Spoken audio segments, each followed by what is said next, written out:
A lot of conversation about Kevin Durant and Kyrie Irving. Are they the most skilled duo of all time? And they might be.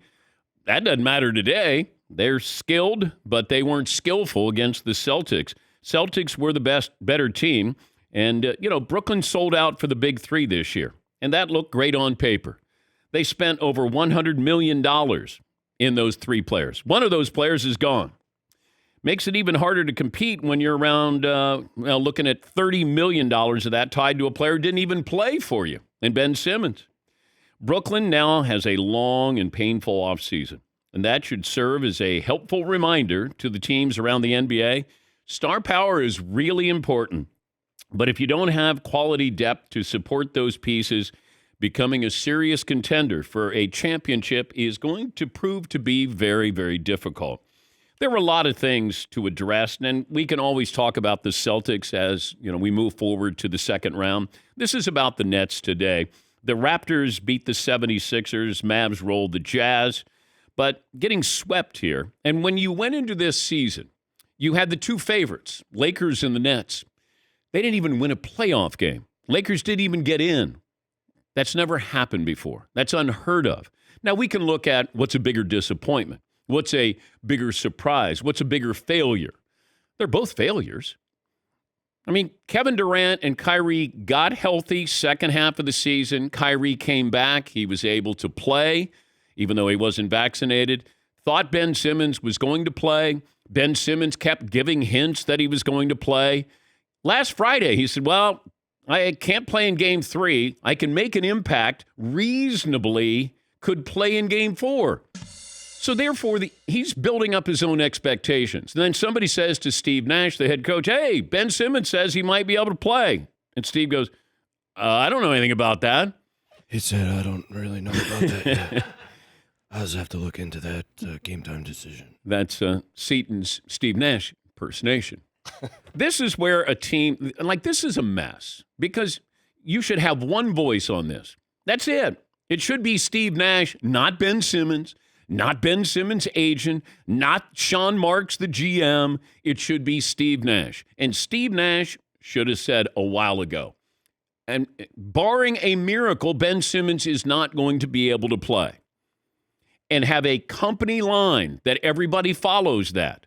But here's Ben Simmons taking a picture of his sneakers on Instagram. All right, is he getting ready to lace them up? No. I think he's just showing you what he's going to wear on the bench. That he could play in Game 4. Don't say anything like that.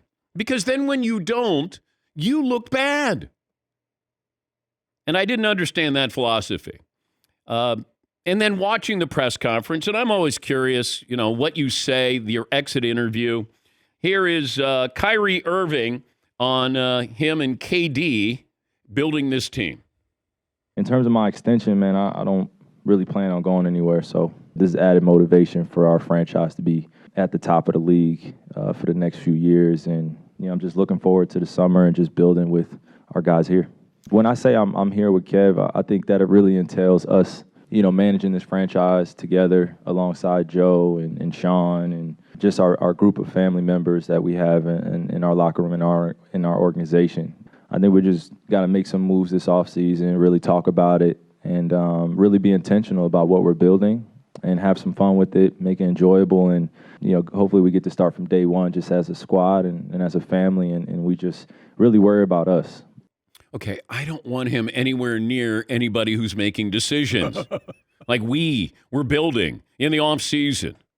I would not sign him to that max deal. I don't want him. He's spectacular.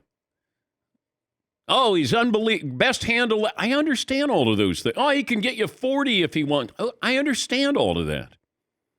I just want to know if you want to play. What's your priority? Are you going to be available? I was hoping they would have this season motivation. He's talking about next season motivation. Here is KD talking about, that elusive word, chemistry. So it's a lot of stuff that happened throughout the series that just didn't work in our favor. But I like the way we tried to come together towards the end of the season and salvage what was lost, with guys being injured, guys being traded, so once we finally got together, we had a mission and wanted to make the playoffs and see what kind of noise we can make. And we didn't make any noise, but we got to the playoffs. Then he was asked about his head coach. Just to be clear, do you think that Steve is still the right guy to lead this group? Come on, man. Steve has been dealt a crazy hand the last 2 years.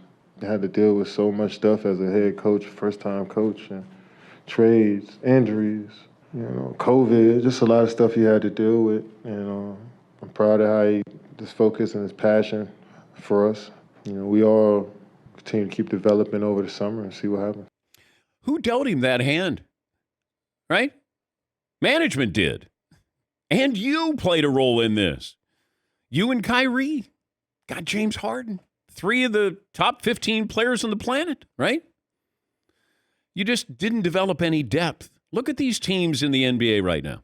Look at Memphis, New Orleans, some of these other teams that have depth. The Celtics have depth. That's what you need this time of the year. You can have 2 really good players, but 2 really good players are going to give you what? 65 points, let's say? Well, who's going to provide the other 35, 40, 45? Everybody's, getting 110, 120 points. Blake Griffin had as many points as I did last night. And as many as Ben Simmons last night. And Andre Drummond. Yes. And even with all that said, every single game was close. Yeah. I mean, it's not like they got blown out every game. It's not. I understand that the Nets got swept, but they were every single game was competitive. But they got swept. Mm-hmm. At least give me one. At least they made it. At least give me. Oh, wow. Made it in April. Wow. Yeah, they did. They made it, and the Lakers didn't. Would you rather not make it or make it and get swept? I would rather not make it, I think. That's your whole question.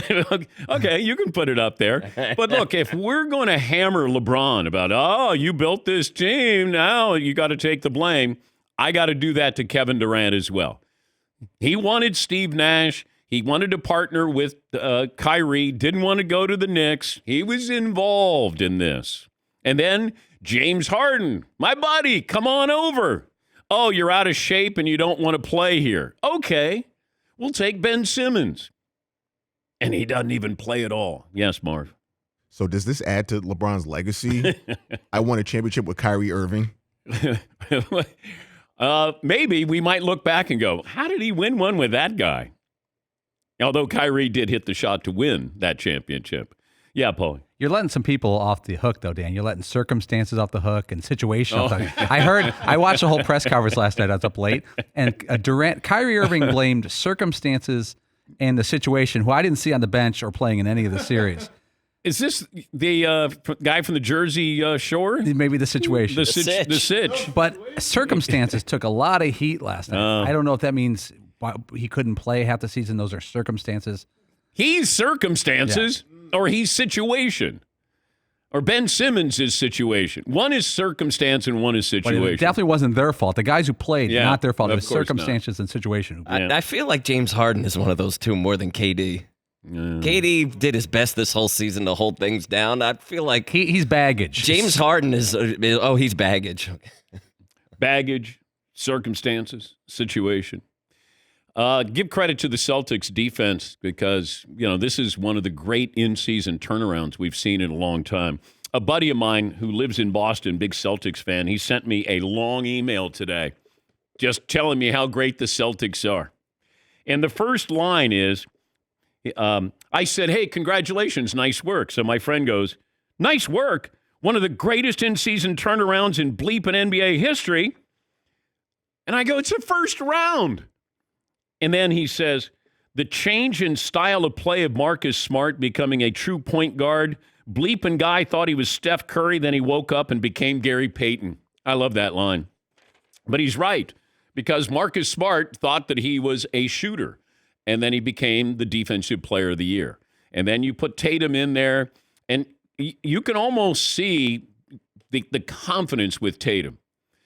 You still go back to that draft with Markelle Fultz, and I remember when the scout said, look, the best player in the draft is Jason Tatum. But Philadelphia will screw this up. And lo and behold, they did. They took Markelle Fultz. But Tatum, you start to watch him, and you're starting to almost see like he's Durant. And he's a great defender. Jaylen Brown and the depth there, they've done a wonderful job.